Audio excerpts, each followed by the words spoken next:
and we are good to go. So we start now with Leila madam, please.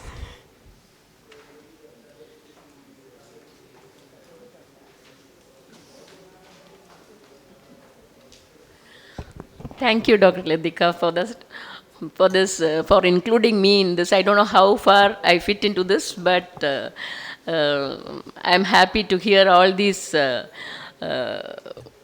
wonderful, the changes we can make in our career. So, professional advancement in mid-career ophthalmologist, chances and challenges. Of course, as you finish post-graduation, there is an urge to settle down in practice. But a few years down the line, there is a stagnation and you know that you are way behind and there is more to go. And as ophthalmic technology, as we all know, in investigative as well as therapeutic, it's a rapidly advancing and updating becomes a necessity not only in mid-career, I think much longer or all your life. And optimizing your technical excellence gives vigor and excitement to your career, and work-life balance is a continuous process, as everybody has been pointing out.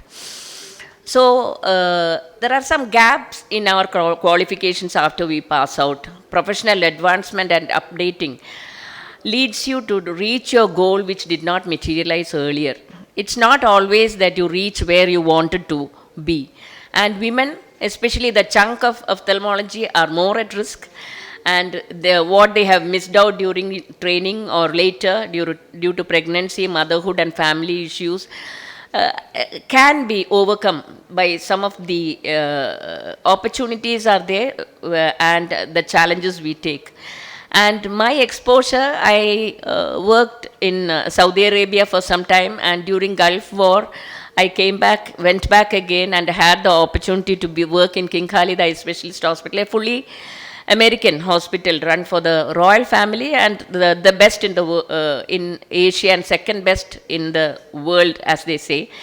And I was fortunate to meet some of these best neuro-ophthalmologists, Dr. Pamela Chavez and Don Kikawa, oculoplastic surgeon, who inspired me. And then it was a revelation that ophthalmology is not what I did at that time in Calicut, where I had a comprehensive ophthalmology. They had 12 subspecialties in the hospital. So it was, and later when I went for an observership under Dr. Edward Wilson in the US for congenital cataract, I was surprised to see Pamela Chavez there, and she was saying, oh, such a small world, because she came for a very short period during to Saudi Arabia, where we had met. And so, we can all, definitely there is a potential to conquer the world if you are earnest enough. So I did my fellowship when I think maybe I can say past my mid-career after I returned from Middle East from Arvind Eye Hospital. My son was studying in 10th standard. You need a lot of family support, definitely. Without that, it is very difficult to go forward. And working exclusively in an eye hospital was a dream come true after all that. And my mentor, Dr. Nachiyar Madam, was instrumental in me joining the hospital. And the value of mentorship is big. Actually, mentors can be valuable both in your career and advancement and in your personal issues. I have had occasions where I had wanted to change my career. I mean, the work in my hospital, I've been working there for almost 25 years now. And keeping in touch with the mentor gives mutual satisfaction for the mentor and mentee. That's what I feel as a mentor too. So the first step towards getting somewhere is to decide that you are not going to stay where you are, resetting the goals and striving for it. And I had heard Dr. Latika say the other day in your program that you have to reset your goals every 5 years. I don't know how far that is possible, but then find the niche in you. Are you infatuated by academics, research, or entrepreneurship? And discover and utilize the full potential. This is the time for re-evaluating and redefining your career path. So, coming to updating the gaps in skills and knowledge, preparing for an exam or fellowship, I have no regrets for not clearing my FRCS Part 3, which I didn't pursue later. It helped me in updating a lot. because this happened way back, almost 30 or 25 years back, and I didn't want to, my priorities were different, my children were growing up, but definitely it pays off to update your knowledge, even though I didn't clear my fellowship then. And because of the rapid development in ophthalmology, this is our OT team who got excited by the 3D ingenuity which was kept as a demo, and as surgeons, the joy, teamwork and friendship in the pursuit of excellence in the operating theatre is really unique.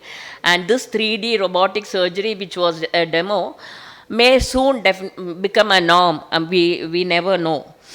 And choosing a subspecialty to excel. Subspecialty has become a necessity now, and develop an interest in subspecialty while you are doing your training, residency or later by attending meetings, going for webinars in the specialty, which motivates you to stay current in developments, and observership under a mentor induces passion and excitement. And later you can choose a fellowship in short term, either short term or long term. Long term has to be well planned for your family also. And all these opportunities are available. I did my phacoemulsification under Dr. Mohan about 25 years back, and all of them are my mentors. All this phaco and International Council of Ophthalmology opportunities to go abroad and in India also. What I still regret is that I ignored the importance of workshop for FRCS. When I had it in the same city in Saudi Arabia, in Riyadh, and a lot of people flew to the place to have the course. I did not do it myself. I thought, I don't know, somehow it didn't happen. And I think you have to put all your heart into it when you are doing the examination, and definitely it pays off.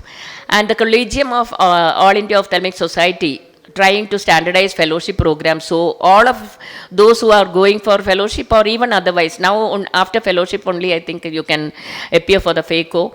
And I know Dr. Jayaprasad has cleared his, after, it's not mid-career of course.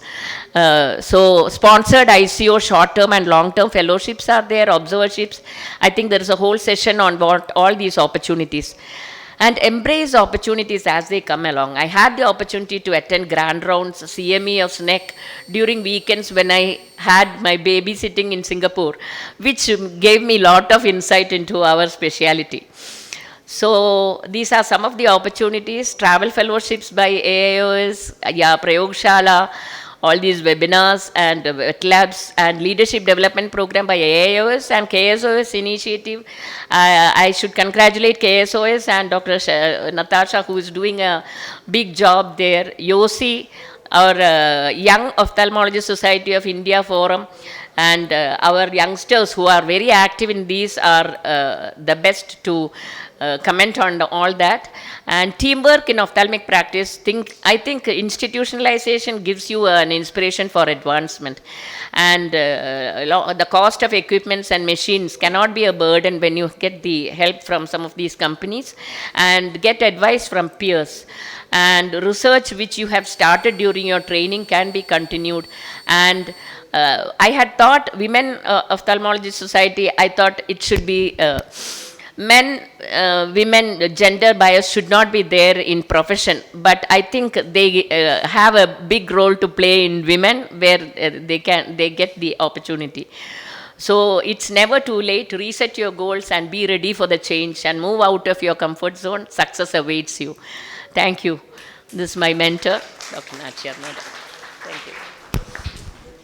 Thank you, Dr. Leila.